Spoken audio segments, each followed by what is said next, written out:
पिताश्री, चाचाश्री को मत मारिए। छोड़ मेरा पैर, मूर्ख। नहीं पिताश्री, चाचाश्री के प्राण हरने से पहले आपको अपने पुत्र का वध करना होगा। हनुमान, बाली सुग्रीव को मार देंगे। एक भाई दूसरे भाई के प्राण ले ले, इससे पहले रोक लीजिए अनर्थ। तारा,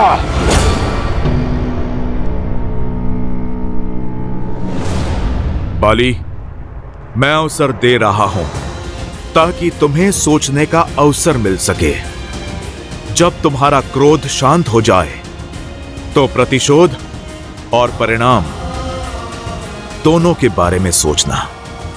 अपने अभिमान की अग्नि में वानर जाति का उज्जवल भविष्य बनने के अवसर की आहुति मत देना।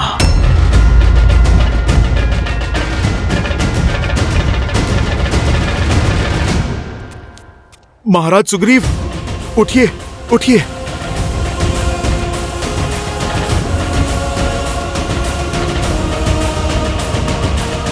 जाने दे रहा हूं तुम दोनों को, क्योंकि मैं अपने अंगद के सामने तुम्हारे प्राण नहीं हरना चाहता, परंतु प्राण दान नहीं दिया है मैंने। चाहे जहां भी छुप जाओ, तुम्हारा राम भी बाली के प्रकोप से नहीं बचा पाएगा तुम्हें।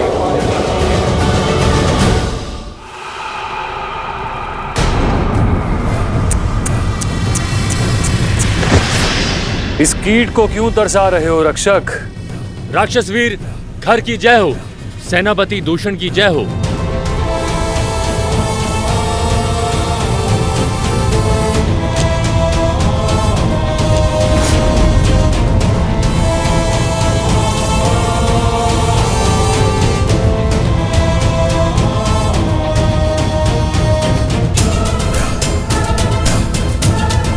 महाराज, ये उतरडी महल में घुसने का प्रयास कर रहा था, मैंने धर दबोचा। क्यों ऋषि, जीवन से मन ऊब गया है जो स्वयं मृत्यु के गर्भ में चले आए? हम अपनी पत्नी लेने आए हैं, जिसे तुम दोनों दुष्टों ने अपहरण करके बंदी बनाया है। मेरी पत्नी मुझे लौटा दो, अन्यथा। क्या?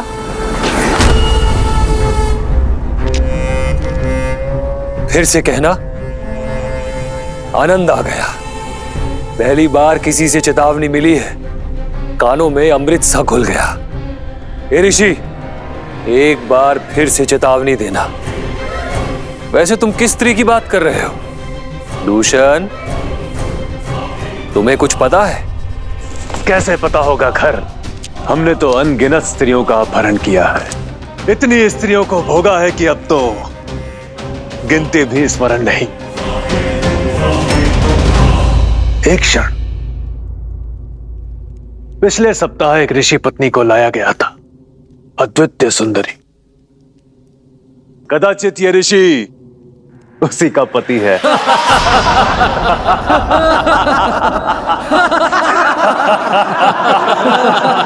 निर्लज्ज, पापी, श्राप है मेरा। जिस गति से तुम अपना पाप का घड़ा भर रहे हो, उसी गति से तुम्हारी मृत्यु तुम्हारे पास आ रही है। तुम दोनों का अंत निकट है। श्राप, श्राप वो देते हैं जिनमें संघर्ष करने की शक्ति नहीं होती, मूर्ख। दंडक अरण्य के कर्ता धर्ता है हम। राक्षस राज रावण के सौतेले भाई और प्रतिनिधि है हम लोग। इस वन के स्वामी है हम लोग। दंडक के भगवान हैं हम। अब बताओ, भगवान को मारने का साहस किसमें है? तुम में नहीं ना? तुम जानते हो कि भगवान क्या कर सकता है? जानते हो?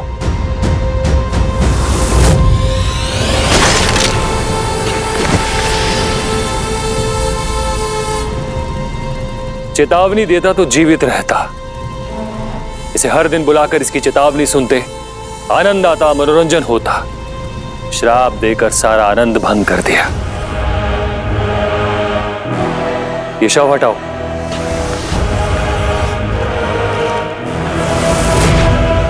भैया,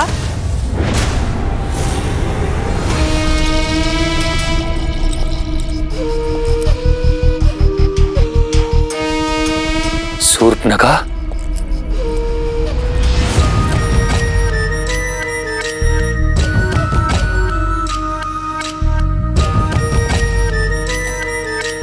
आज लंका छोड़ के दंडकारण्य में कैसे आना हुआ? रावण भैया की आज्ञा का पालन करने।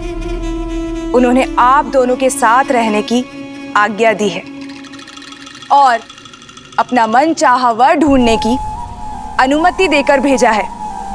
भैया, आप दोनों मेरी सहायता करेंगे ना? निसंदेह लंकेश की आज्ञा का पालन अवश्य होगा, क्योंकि हमारी नीति के अनुसार इस वन में पग धरने वाली प्रत्येक स्त्री हमारी संपत्ति होती है और सभी पुरुष मेरे खिलौने। है अधर्म और संहार ही राक्षस राज है। महाराज खर, महाराज खर, महाराज राक्षस राज संकट में है। क्या हुआ? महाराज खर, विराट मारा गया। विराट, महाकाय महाबली, जिसे किसी भी शस्त्र से मारा नहीं जा सकता, वो कैसे मारा गया? किसने किया यह दुस्साहस? देवता, नाग, गंधर्व या त्रिदेव? बोलो, किसने मारा विराट को?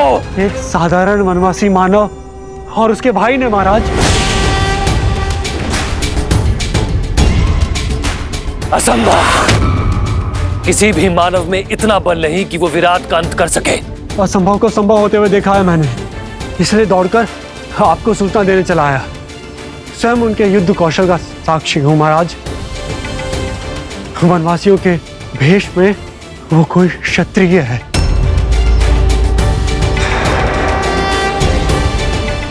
महाराज, दो भाई हैं वो, राम और लक्ष्मण, और उनके साथ एक सुंदरी भी है। 3 मनुष्य दंडक आरण्य में उन्मुक्त घूम रहे। साहसी वनवासी, उसका भाई और पत्नी भी।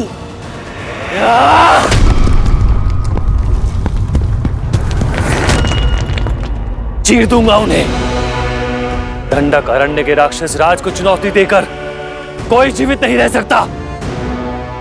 एक क्षण खर भैया, उस स्त्री का विवरण दो।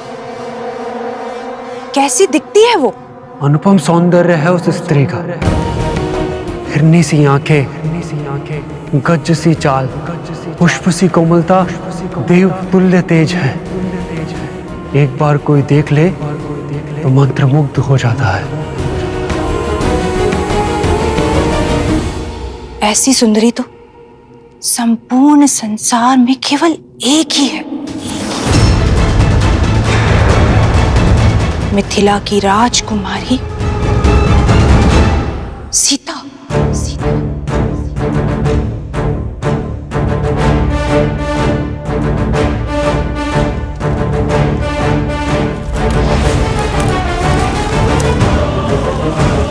भैया सावधान।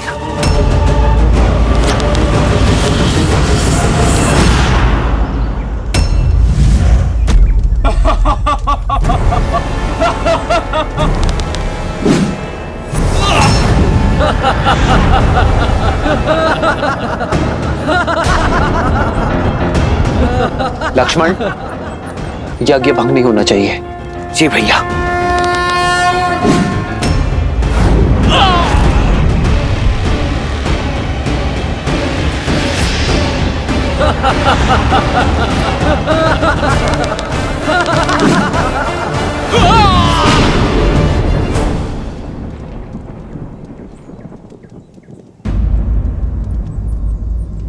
लक्ष्मण, तुम सावधान रहना, मैं अभी आया।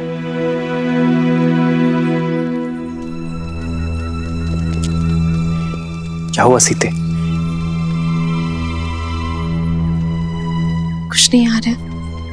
एक पति और पत्नी के बीच रहस्य कब से रहने लगे? ऐसी कोई बात नहीं है यार। तो चिंता का कारण बताओ सीता। एक पति और पत्नी के बीच ना ही दुख छुपे रहने चाहिए, ना ही सुख, और ना ही कोई चिंता। मुझे ये सब देखकर उचित नहीं लग रहा आर्य।